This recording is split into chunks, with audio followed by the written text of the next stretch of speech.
2030 সাল নাগাদ 10,000 মেগাওয়াট সৌর বিদ্যুৎ উৎপাদনের সরকারি লক্ষ্যমাত্রাকে স্বাগত জানিয়েছেন নাগরিক সমাজের প্রতিনিধিরা।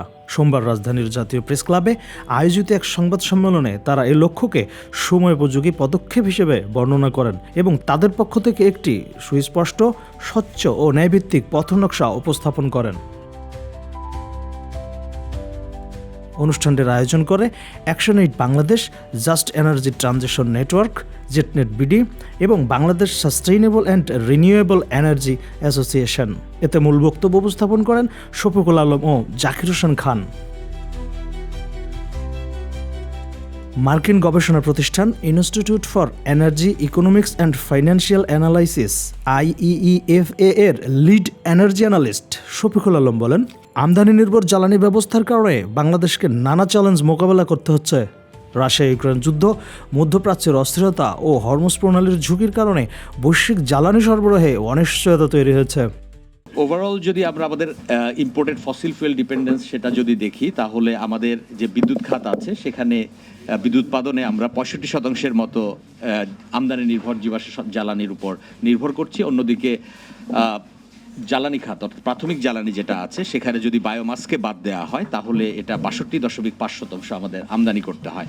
এবং এই আমদানি নির্ভরতার কারণেই আমাদের এই প্রতিনিয়ত যে সমস্যা ফেস করছি আমরা, মূল্য সমন্বয় করার প্রেশার, ভর্তুকির চাপ, সেটা আমরা দেখতে পাচ্ছি।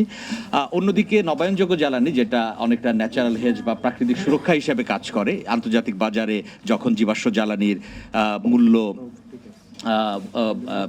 দাম বেড়ে যায় কিংবা প্রাইস ভোলাটিলিটি দেখা যায়, তখন জীবাশ্ম নবায়নযোগ্য জ্বালানি যে সুরক্ষা দেয় সেটা আমাদের ক্ষেত্রে কিছুটা চ্যালেঞ্জিং, কারণ আমরা মাত্র 2.3% বিদ্যুৎ জীবাশ্ম জ্বালানি থেকে উৎপাদন করি, এটা গত অর্থ বছরের ডাটা অনুযায়ী। হরমুজ প্রণালীতে ব্লকেডের কারণে সেই সাথে অ্যাপ্রক্সিমেটলি 20% মতো এলএনজি সাপ্লাইতেও ডিসরাপশন তৈরি হয়েছে। অর্থাৎ গ্লোবালি যে এলএনজি সাপ্লাই আছে সেটা 20% অফলাইনে চলে গেছে। চেঞ্জ ইনিশিয়েটিভের প্রধান নির্বাহী জাকির হোসেন খান বলেন, বিদ্যুৎ ও জ্বালানির নিরবিচ্ছিন্ন সরবরাহ নিশ্চিত না হলে টেকসই উন্নয়ন সম্ভব নয়। তিনি জ্বালানি সার্বভৌমত্ব নিশ্চিত করতে আমদানি নির্ভরতা কমিয়ে নবায়নযোগ্য জ্বালানির দিকে দ্রুত অগ্রসর হওয়ার উপর গুরুত্ব আরোপ করেন। বৈশ্বিক যে পরিস্থিতিতে আমাদের জ্বালানি সার্বভৌমত্ব যদি আমরা নিশ্চিত করতে চাই, তাহলে আমাদেরকে এই অন্যের ডিপেন্ডেন্ট বা অন্যের আমদানি নির্ভর যে আমাদের পুরো জ্বালানি তথাকথিত জ্বালানি নিরাপত্তা নিশ্চিতের কথা বলা হয়েছে, সেইটার থেকে বের হওয়ার কোনো বিকল্প নাই যদি বাংলাদেশ ও বাংলাদেশের ইকোনমিকে সুরক্ষা দিতে হয়। একটা দেশের ইকোনমিক প্রসপারিটির লাইফলাইন হলো তার এনার্জি অ্যান্ড পাওয়ার।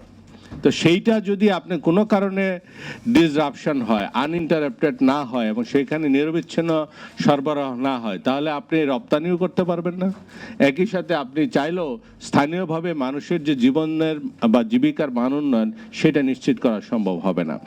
সংবাদ সম্মেলনে বলা হয়, 10,000 মেগাওয়াট সৌর বিদ্যুতের লক্ষ্যমাত্রা শুধু বিদ্যুৎ উৎপাদনের বিষয় নয়, এটি জ্বালানি নিরাপত্তা ও জলবায়ু সুরক্ষার একটি বড় সুযোগ।